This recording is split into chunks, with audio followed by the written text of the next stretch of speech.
questions 11 through 20 on the 2009 grade 12 AMC 12A. The figures F1, F2, F3, and F4 shown are the first in a sequence of figures for n greater than or equal to 3. F at n is constructed from f at n minus 1 by surrounding it with a square and placing one more diamond on each side of the new square than f at n minus 1 had on each side of its outside square. For example, f at 3 has 13 diamonds. How many diamonds are there in f at 20? We will make a little bit of a list here and see if we can get a general formula. So f at 1 is pretty straightforward. That's just 1 in terms of the number of diamonds. F at 2, we count the 1 that we have from f at 1, but then we add 4 new ones, so that becomes 5. F at 3, again, we're going to count 1 plus 4, but then we're adding 1, 2, 3, 4, 5, 6, 7, 8 in the outer ring right here. So that becomes 13. F at 4, same story, 1 plus 4 plus 8, but then we have to add this outer group of diamonds, and there's 12 of those. So this becomes 25. And I'll just do one more. F at 5 would be the same, 1 plus 4 plus 8 plus 12, but then we're going to add another ring of diamonds around, and that would be 16 of them. And therefore, this is equal to 41. So I'm sure by now you can see a pattern.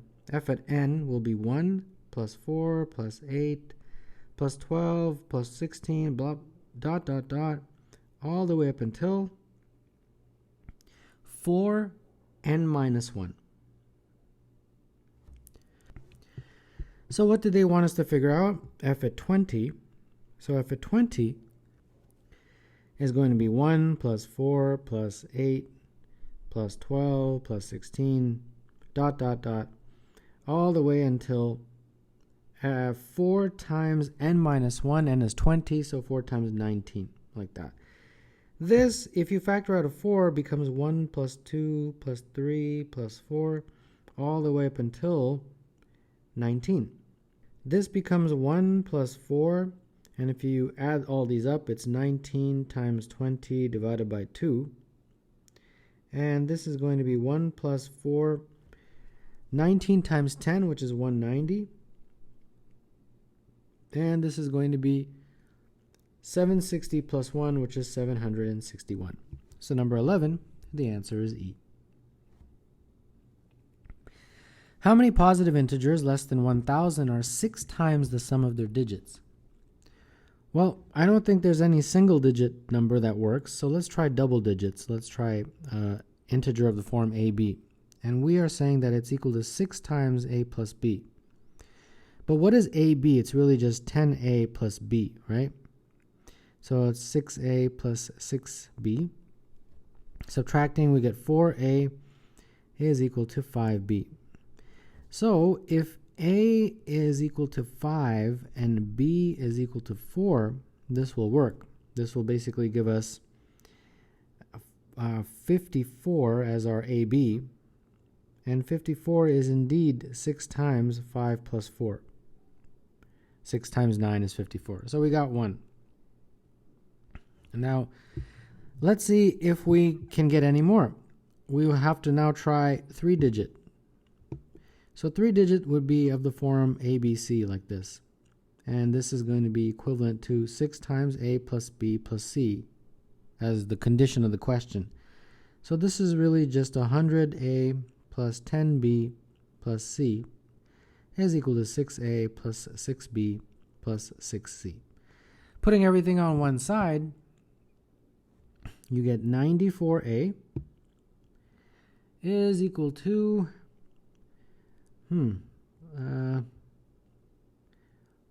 plus 4B minus 5C. There we go.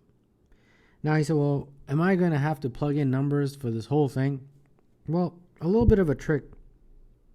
Notice right there, A plus B plus C. The largest A, B, and C can be in terms of digits are 9s, right? So 6 times A plus B plus C, the largest that could ever be, is if they're all 9s, 9, 9, and 9. because A, B, and C are single digits. So that means this is 6 times 27. And 6 times 27 is 162. So that means A, B, C, the largest it can possibly be is 162. And that helps us out greatly because we don't have to worry about any number greater than that. So when A, we'll make a little table here. When A, B, and C. When A is 0, we already figured out a solution. B is going to be 4, or sorry, B will be 5 and C will be 4. Yeah, this works. We did that up here. We just had slightly different letters, but that's okay. Now we don't have to worry about A equals 2, 3, and all that, because the maximum that this number can be is 162. So the only number for A that we need to look at is A equals 1. That's it. So if A does equal 1, this becomes 94. And I'll put the other guys on the other side, 5C minus 4B. Is there any way to make that work? And the answer is no, because the largest I can choose for C is 9. And if I put 9 for C, it would be 45. And 45 minus some number is never going to be 94. So that means this is really the only solution, 54. So that's one solution, therefore number 12, the answer is B. A ship sails 10 miles in a straight line from A to B, turns through an angle between 45 and 60, and then sails another 20 miles to C. Let AC be the measure in miles. Which of the following intervals contains AC squared? So let's extend AB here, like that. And this angle right here, they are saying is between 45 and 60. So what we'll do is we'll look at the extreme case scenarios. We'll look at 45, and then we'll look at 60. So first, let's start with 45. If that is 45, this will be 135, this angle right here. And therefore, we can use the law of cosines. So AC squared is equal to 10 squared plus 20 squared minus 2 times 10 times 20 cos 135. And therefore, this is going to be 500 minus 400, and the cos of 135 is root 2 over 2, negative. And this is going to be 500 plus 200 root 2. Root 2 is approximately 1.4, so that's going to be about 280 plus 500, so about 780, approximately. Okay, very approximate. And that's okay because they're looking for an interval. So that is one possible in terms of the value of AC squared, but one extreme case scenario, meaning one end of the spectrum. The other one we will find by using the other extreme case scenario for the angle, which is 60 degrees. If that's 60, then this angle will be 120. And we do the exact same thing. AC squared is 10 squared plus 20 squared minus 2 times 10 times 20 cos of 120. And this is 500 minus 400. And the cos of 120 is negative 0.5. So this looks like it's 500 plus 200, which is 700. So this is my range, and that range falls in which interval here? This one right here, D for number 13.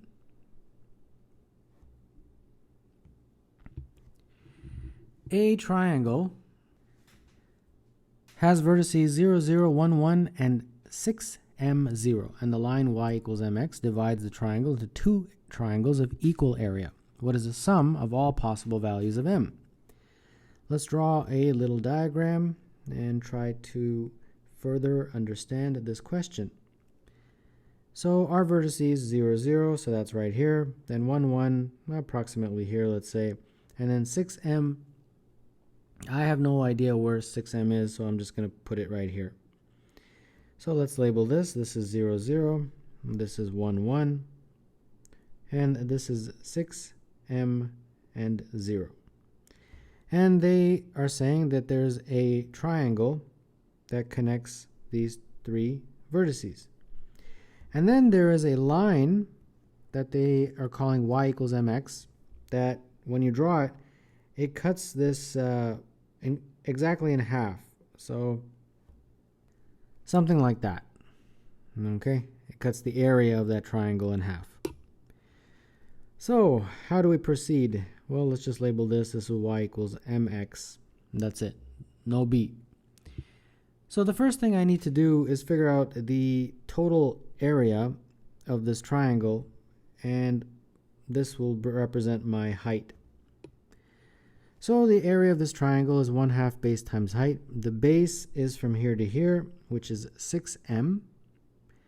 And the height is that red line, but that is 1, since that coordinate is 1, 1. So this is just 3m.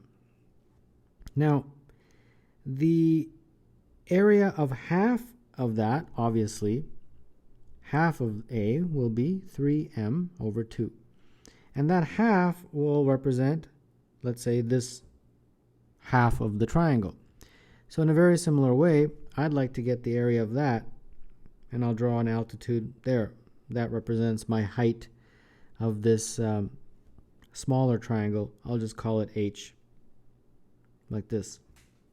So 1/2 a is 1/2 base, again it's the same base, 6m, times height, which I have called h. And 1/2 a is 3m over 2, so I put that here, 3m over 2 is 6m over 2h. And solving for this, let's see, the m over 2's cancel, so you just get left with 3 over 6 is h, and therefore h is 1/2. So that means that this point right here, this point, the coordinates, the x coordinate I don't know, but the y coordinate is 1/2, right? Because that is what the height is. Now the x coordinate right here, I can figure that out. How? Because it's the midpoint of these 2 points right there. So that allows me to figure out the x coordinate. And how do you get the midpoint? Well, you just add up the 2 and you divide by 2. So it would be 6m plus 1 divided by 2. So there you go. This is now going to allow me to figure out the numerical values for m. How? This point, 6m plus 1 over 2/2, is a point on that line. All right, so let's do that. Let's substitute. So y is equal to mx, so y is 1/2, mx is 6m plus 1 over 2. So let's multiply through by 2, get rid of the fraction, and then expand, so we get 6m squared plus m. Put everything on one side, 6m squared plus m minus 1 is equal to 0. And at this point, you can use a trick, which if you're in grade 12, you should know this by now, that the sum of the roots of a polynomial, but in this case it's a quadratic, is minus b over a. And in this case, that would be, in terms of the coefficients, minus 1 over 6. And that is what they're asking for, the sum of all possible values of m. So the sum of all possible values of m, the 2 roots, is minus 1 over 6. So number 14, the answer is B. For what value of n is I plus 2i squared plus 3i to the third plus dot dot dot ni to the n equal to 48 plus 49i? Note here, I is equal to the square root of negative 1. We have I plus 2i squared plus 3i to the third, and so on. Now let's see if we can get any kind of a pattern here. Let's see what happens here. So we have I'll break them up. I'll put the numbers and then I'll put the imaginary numbers in one group and the real numbers in the other group. So the first one is I, so if I factor out the I, I just get 1. The second one is 2i squared, which is negative 2. Then this one, 3i to the negative 1, is minus 3. So when I factor, I get this, right? Because really what you're looking at is the following. So all you really have to do is just expand it out. So continuing with this will be plus 4, and then this becomes plus 5, and then minus 6, and then let's see here, minus 7, plus 8, and then it kind of just keeps on going like that. And then over here, you kind of get the pattern, right? It'll be plus 9, minus 11, dot, dot, dot, like that. And then over here, if you want to add a few more, you can clearly see what the pattern is. It'll be minus 10, plus 12, like that. So our goal is to eventually get this whole thing to equal 48 plus 49i. Each of these, if you look at it, if you add them up, the sum is 2. So we have to have a whole bunch of 2's that eventually equal 48. And that's pretty easy to figure out that that's going to be 24 of those. So 24 of those 2's. And how do we get that? We get that by going all the way up to 96. 94 plus 96. If we go all the way up to there, then you'll get 24 of those 2's. So in a very similar way, what do we have to go up in the imaginary part? Well, that one, it kind of matches, right? So if we keep going till 94 and 96, we obviously had to go to 93 plus minus 95. But each of these, if you see, equals minus 2, minus 2, minus 2, like this. But we don't have any minus, we have a positive 49. So that means we've got to add the 97, which is the next one. Okay, so I hope that makes sense. So how do we get that? Well, this right here was the very last term. So that means 97 was ni 97. So that means that we had 97 is equal to 97i to the 97. And remember, this is part of I. So it's not just 97, it's I times 97.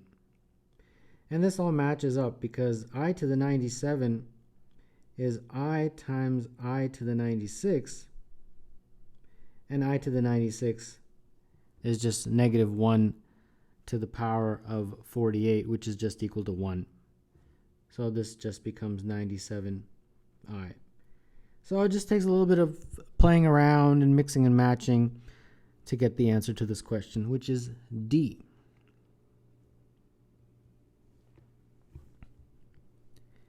A circle with center C is tangent to the positive x and y axes and externally tangent to the circle centered at 3, 0 with radius 1. What is the sum of all possible radii of the circle with center C? As always, let's draw a diagram and try to figure this question out. So here is our diagram. This is the circle that's centered C right here. And then this is the circle that's centered at approximately 3, 0 with a radius of 1. And now we are going to draw lines to try to figure out some sort of a relationship. So the first thing I'm going to do is draw a line between the two centers. And then I'll draw a line to the base, or the x-axis actually. And that will give me a pretty good, decent Pythagorean relationship since that is a right angle. So let's see what we got. This distance is the radius of the center circle with center C. This is also r. This is 1 since the radius of that circle is 1. And then this from here to here is equivalent to the distance from there to there. Correct? So basically what that means is that from here to here is equivalent to r. So since from here to here is 3, this distance will be equivalent to 3 minus r. And there we go. We can use Pythagoras now on that triangle. So r squared plus 3 minus r squared is equal to r plus 1 squared. Expanding, we get r squared plus 9 minus 6r plus r squared is equal to r squared plus 2r plus 1. And put everything on one side and you get r squared minus 8r plus 8 is equal to 0. And probably have to use a, well actually, I was about to say probably have to use a quadratic, but again, we just did this actually a few minutes ago where you can use the formula that the sum of the roots is equal to minus b over a. And that's very helpful, it saves us time. In this case, minus b over a would be minus 8 over 1, and that is just 8. And that is what we really are looking for, the sum of all possible values of r. And there you go. It's number 16. The answer is D.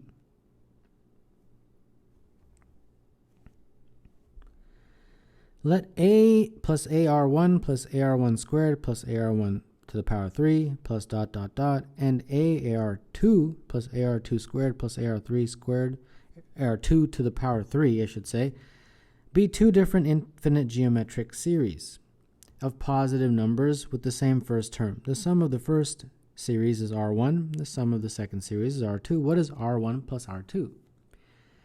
The sum of a infinite geometric series has a very nice formula. It's a over 1 minus r, where a is the first term and r is the common ratio. So it's a very nice formula, and we can use that. So for the first one, that sum will be a over 1 minus r1. And the second one, very similarly, the sum will be a over 1 minus r2. Okay? Now they tell me that the sum of the first series is equivalent to r1. So that means r1 is equal to this, which is a over 1 minus r1. And they tell me that the sum of the second series is r2. So that means r2 is equal to a over 1 minus r2, like this. So they want me to find r1 plus r2. All right. Now first let's isolate for a. So that means a is equal to r1 times 1 minus r1. And over here, r2 times 1 minus r2 is equal to a. So we can set both of these equal to each other. r1 times 1 minus r1 is equal to r2 times 1 minus r2, like that. Now, if r1 is equal to r2, then this would work. But if r1 is equal to r2, then these are not different. They're saying that they're two different geometric series. So r1 can't be equal to r2. But for this to be valid, r1 could be equal to 1 minus r2. And then similarly, 1 minus r1, this guy, could be equivalent to r2. Correct? And either one of these will give you the value of r1 plus r2. For example, if you just take this and bring the r2 over, it gives you r1 plus r2 is equal to just 1. So there you go. Number 17, the answer is C.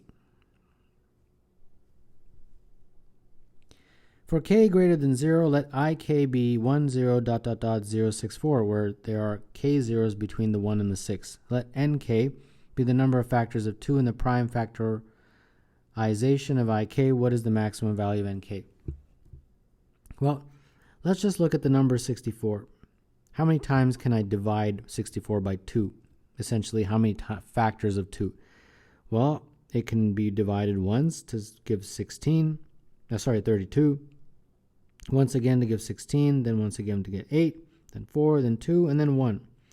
So 1, 2, 3, 4, 5, 6 times. But once you get to 1, you can't go any further. So the tempting conclusion is that 6 is the maximum. But there is another scenario. If you just look at the last 2 digits of some very big number, it will be like this. But if you get to this point, and this is a 12, then you can divide once more, and you'll get a 6. And then you can divide once more and get a 3, and then that's it.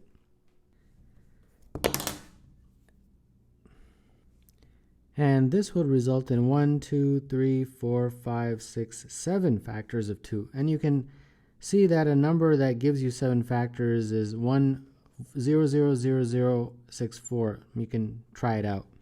So the maximum possible is 7, and that is choice B. Andrea inscribed a circle inside a regular pentagon, circumscribed a circle around the pentagon, and calculated the area of the region between the 2 circles. Bethany did the same with the regular heptagon, 7 sides. The areas of the 2 regions are A and B respectively. Each polygon has a side length of 2. Which of the following is true? Okay, so let's see what we can get. We have to draw 2 circles and then a pentagon. This is a diagram that illustrates what they're talking about in the question. So what we'll do is we'll draw a radius for the smaller circle, which will be right there, and then we'll draw the radius from the center to the edge of the larger circle. And they tell us that the side length of each polygon is 2. So that means from here to here is 2. And that means from there to there is 1, since that is exactly half because of the symmetry of this diagram. So this is small r, and this is big R, and that is a tangent point, so that is a right angle. So very quickly you get a Pythagorean relationship that r squared plus 1 squared is equal to big R squared, like that. And they want the area between the 2 circles. So the area between the 2 circles would be pi big R squared minus pi small r squared. And that they're saying is A for this first diagram. So factor out the pi and you get big R squared minus small r squared. And this we can get from our initial equation. If we manipulate the first one, you get big R squared minus small r squared is equal to just 1. So this just becomes pi times 1 is equal to A, so A is just pi. All right, now let's figure out what is B. And in a very similar way, we'll draw lines from the center to the edges to represent the radii.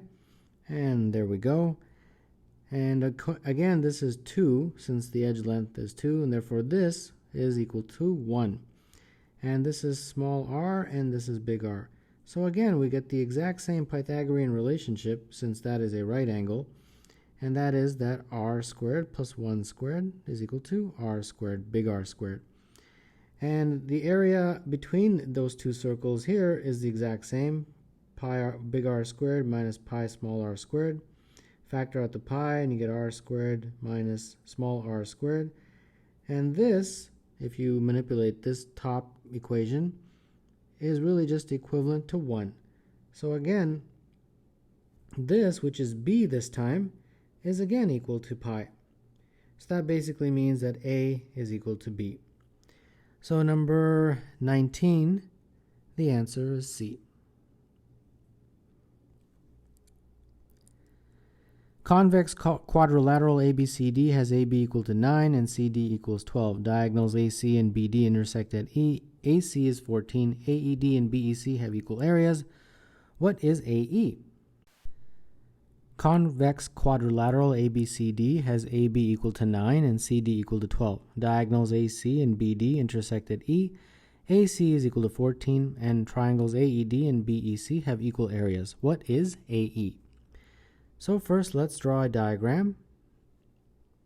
So this is A, B, C, and D. And let's label this. This is 9, this is 12. And then they're also drawing two diagonals, so A to C and D to B. And once you do that, the point of intersection of those two diagonals they're saying is E.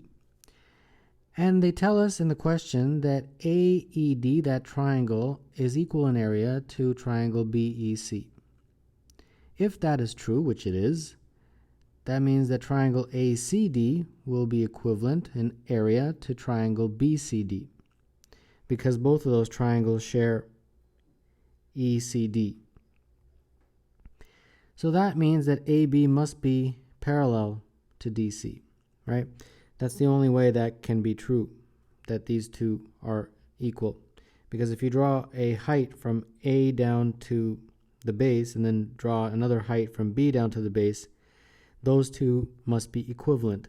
And that's the only way these two triangles can have the same area. So if this is all established, then that means we have a similar triangle situation, and in particular it's triangle AEB is similar to triangle CDE. That's this one and this one right here.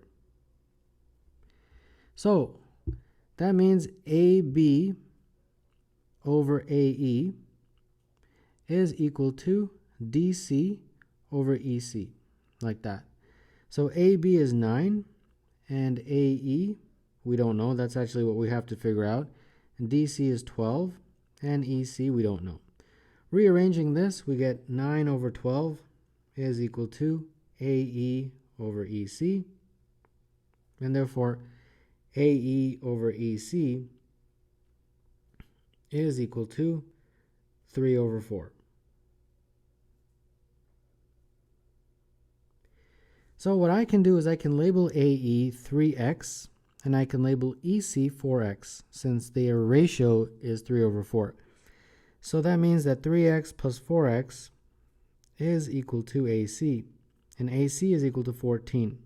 They tell us that in the question. So that means 7x is equal to 14, and therefore x is equal to 2. So AE, which is equal to 3x, is equal to 3 times 2, which is 6. So number 20, the answer is E.